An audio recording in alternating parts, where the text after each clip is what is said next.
Moore won the Alabama Republican Senate primary earlier this week, and he won it easily. He beat incumbent Luther Strange by almost 10 points. Now, Moore won despite unrelentingly hostile press coverage, not to mention a bumpy political history. Moore has been removed twice from the Alabama Supreme Court by judicial discipline panels. People in that state's richest zip codes consider him a buffoon and maybe dangerous. Luther Strange and his allies, by contrast, had almost universal support from Republican leaders in the state and across the country, many of whom he considers friends. Luther Strange is a decent person. Nobody denies that. By some calculations, he outspent Roy Moore by 7-1. And most significant of all, Luther Strange had the enthusiastic endorsement of Donald Trump, who remains immensely popular in the state of Alabama, and yet he lost anyway. It was remarkable. What are the lessons here exactly?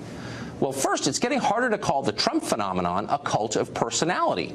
That may come as news to the press corps and indeed to the president himself, both of whom assume it's all about Trump's personal appeal, shooting someone on Fifth Avenue and all that. But it turns out that's not really true. If it were true, Luther Strange would be a senator right now, and the latest health care bill would be law. Trump supported both of those. His voters did not. It's now pretty clear the Trump movement is not primarily about Donald Trump. The president is popular and powerful when he's taking on the establishment of both parties, but he's diminished when he's aligned with them. The message is bigger than the man. So what's the message? Well, the same as it always was. Our elites have failed. That message resonates because it's true.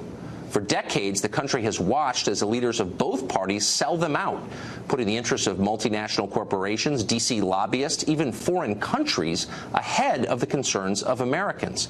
They're enraged by this, not surprisingly, and they'll consider backing almost anybody who fights back against it. That's why Donald Trump and Bernie Sanders and Roy Moore all did far better than predicted. Now, when you look closely, the three don't seem to have much in common at all. But take a few steps back. Their messages are essentially the same. The people in charge don't care about you. Try something else.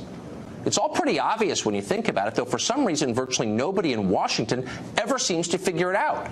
They are shocked and appalled every time it happens.